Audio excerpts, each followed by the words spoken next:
ఇర్మీయా గ్రంథము 9వ అధ్యాయము. నా జనులలో హతమైన వారిని గూర్చి నేను దివారాత్రము కన్నీరు విడుచున్నట్లు నా తల జలమయముగాను నా కన్ను కన్నీళ్ల ఊటగాను ఉండునుగాక. నా జనులందరూ వ్యభిచారులను ద్రోహుల సమూహమునై ఉన్నారు.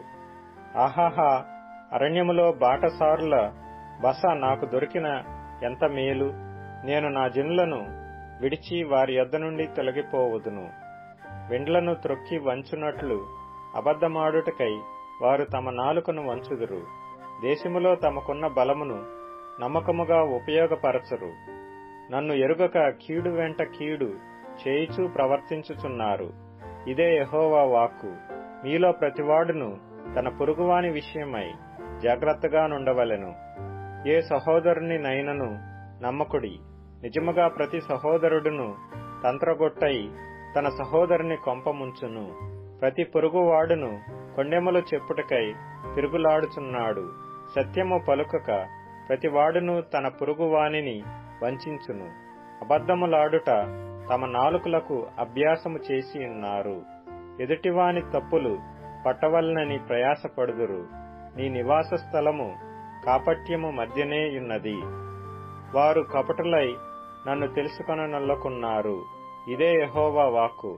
కావున సైన్యములకు అధిపతియగు యెహోవా ఇలాగు సెలవిచ్చుచున్నాడు. ఆలకింపుము.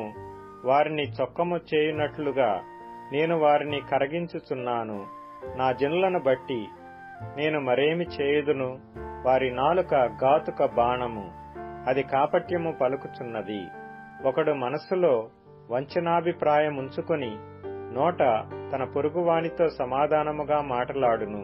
నేను ఈ సంగతులను తెలుసుకొని వారిని శిక్షింపకపోదునా? ఇట్టి జనులకు నేను ప్రతిదండన చేయకుందునా? ఇదే యెహోవా వాక్కు. పర్వతముల విషయమై రోదనమును అంగలార్పును చేయుదును. అరణ్యములోని మేత స్థలములను బట్టి విలాపము చేయుదును. అవి పాడాయను. సంచారము చేయువాడెవడనూ లేడు. పశువుల అరుపులు వినబడవు. ఆకాశ పక్షులను జంతువులను పారిపోయి ఉన్నవి. అవి తొలగిపోయి ఉన్నవి. యెరూషలేమును పాడు దిబ్బలుగాను నక్కలకు చోటుగాను నేను చేయుచున్నాను. యూదా పట్టణములను నివాసి లేని పాడు స్థలముగా చేయుచున్నాను. ఈ సంగతిని గ్రహింపగల జ్ఞాని ఎవడు? దానిని వాడు తెలియజేయునట్లు యెహోవా నోటి మాట ఎవనికి వచ్చెను? ఎవడనూ సంచరింపకుండా ఆ దేశము ఎడారి వలె ఏల కాలిపోయి పాడాయను. అందుకు యెహోవా ఈలాగు సెలవిచ్చుచున్నాడు. వారు నా మాట వినకయు దానిననుసరింపకయు నేను వారికి నియమించిన నా ధర్మశాస్త్రమును విసర్జించి తమ హృదయ మూర్ఖత చొప్పున జరిగించుటకై తమ పితరులు తమకు నేర్పినట్లు బయలుదేవతలను అనుసరించుచున్నారు.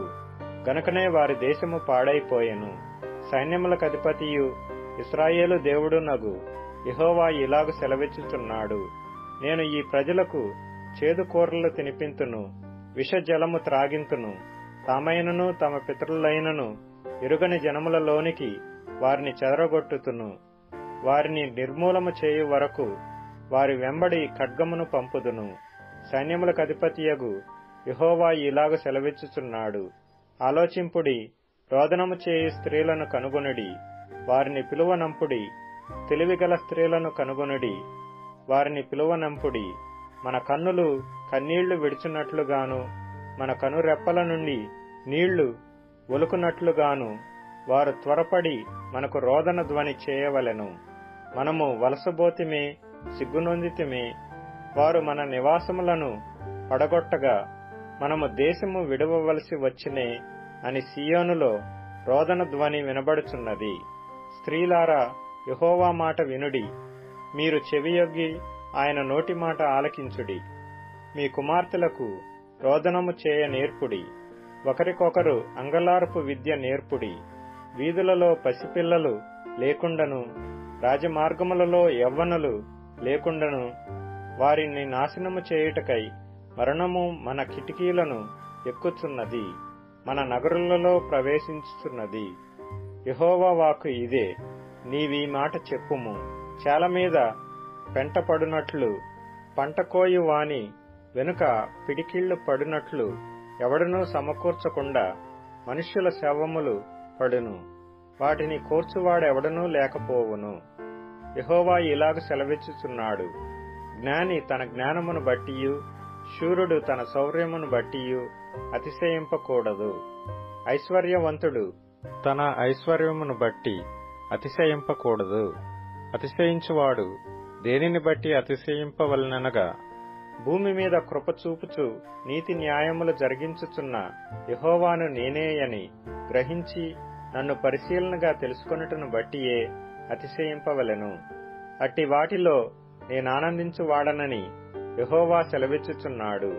అన్యజనులందరూ సున్నతి పొందని వారు గనుక ఇశ్రాయేలీలందరూ హృదయ సంబంధమైన సున్నతి పొందిన వారు కారు గనుక రాబోవు దినములలో సున్నతి పొందియు సున్నతి లేని వారి వలె నుండు ఐగుప్తీయులను, యూదావారిని, ఎదోమీయులను, అమ్మోనీయులను, మోయాబీయులను, గడ్డపు ప్రక్కలను కత్తిరించుకొను అరణ్య నివాసులైన వారినందరినీ నేను శిక్షించెదను.